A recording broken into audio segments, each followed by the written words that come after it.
Kundalini energy and the energy of Buddhist meditation. In Indian culture, for thousands of years, it has been believed that the human body is an exquisitely subtle structure, nourished by invisible streams of life force. The sages of Vedanta, and later the yogic masters, called this special power Kundalini.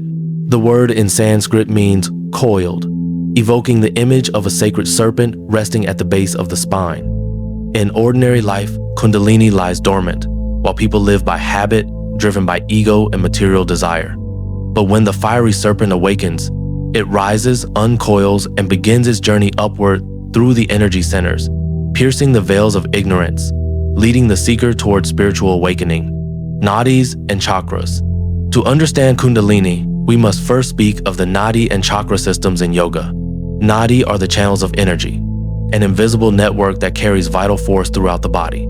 Among the thousands of Nadis, the three most important are O, Ida, lunar, feminine energy; O, Pingala, solar, masculine energy; O, Sushumna, the central channel running along the spine.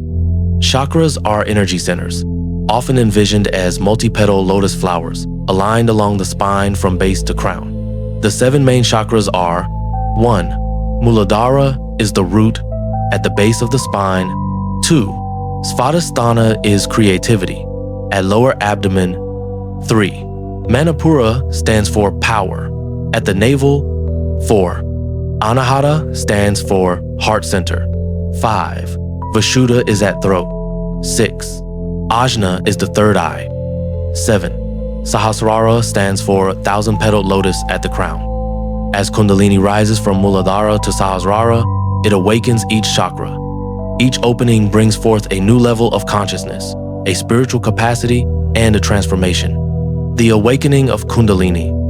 Ancient texts and first-hand accounts describe Kundalini awakening as powerful, sometimes overwhelming. As it begins to move, practitioners may feel an electrical current rising along the spine, flashes of light in the mind, or waves of bliss flooding the body.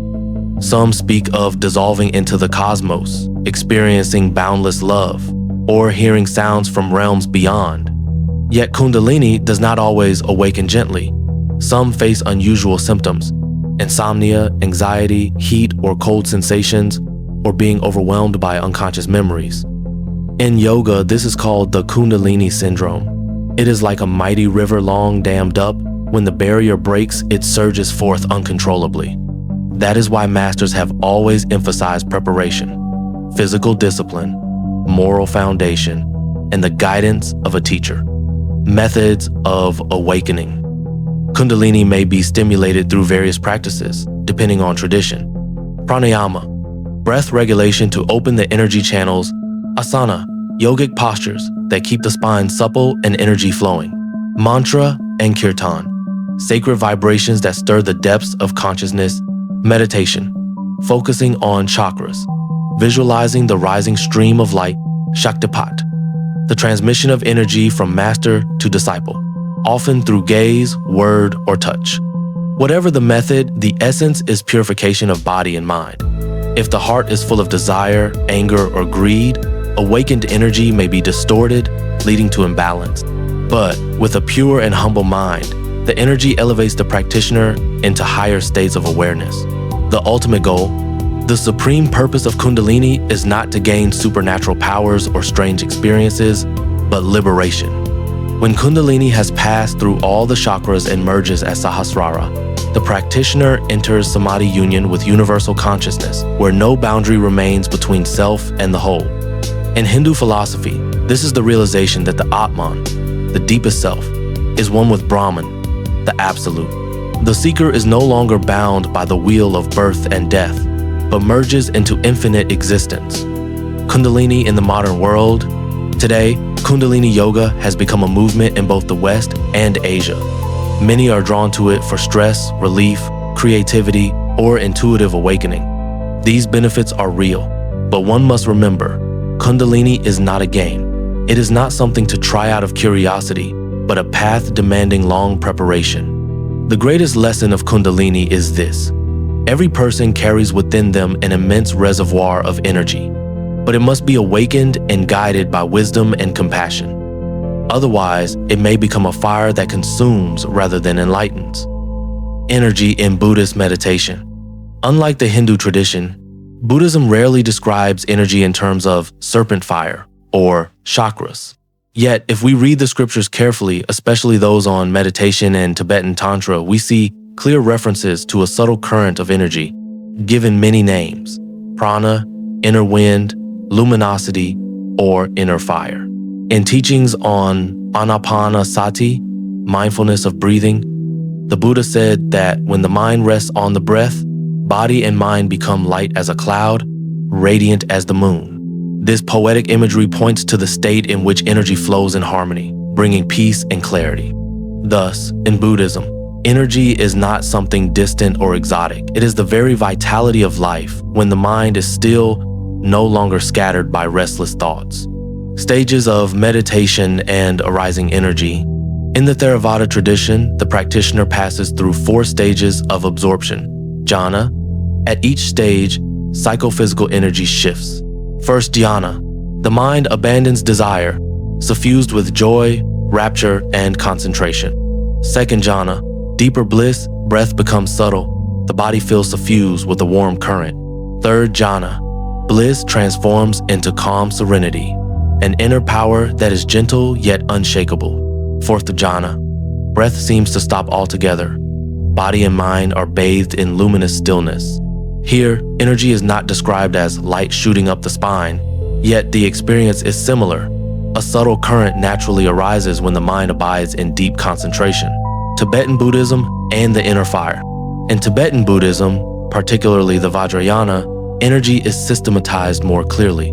The human body is described as having 3 principal channels: central, left, and right, along with countless subsidiary branches.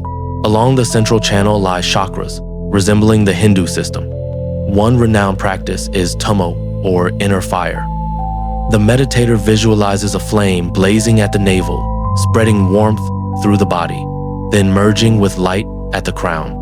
Adepts of Tummo are said to sit in freezing snow while radiating intense heat. Yet the essence is not mere physical warmth. It symbolizes the fire of wisdom burning away ignorance. When this energy flows in the right way, the meditator's mind becomes luminous, compassionate, and expanded beyond ordinary limits. Light and sound in meditation. Many meditators recount seeing flashes of light or hearing wondrous sounds like resonant bells or flowing streams during deep meditation. Buddhism calls these meditative signs nimitta, indicators of concentration. They may also be explained as the transformation of subtle energy in the nervous system and consciousness. Yet the Buddha warned, do not cling to these phenomena. Light, sound, or intense sensations are but byproducts. Attachment to them can mislead, mistaking them for enlightenment, when in truth, they are only gateways at the threshold. The ultimate goal, liberation, not energy.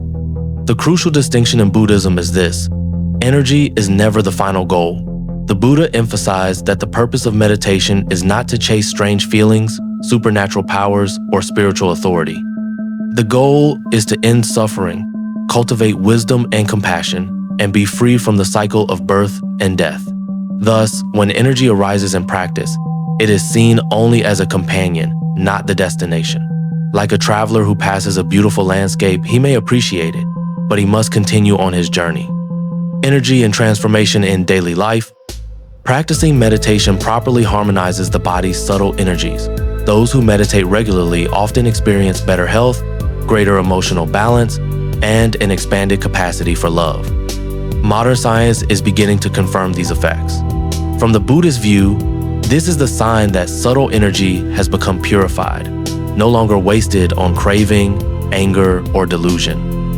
Instead of being consumed, energy is transformed into wisdom and compassion, the 2 core qualities of an awakened being. Parallels between Kundalini and Buddhist energy, though born of different traditions. Kundalini in Hinduism and subtle energy in Buddhist meditation reveal striking similarities. Both affirm the presence of subtle energy within humans, whether called Kundalini, prāṇa, inner wind, or light, all point to a hidden current of power.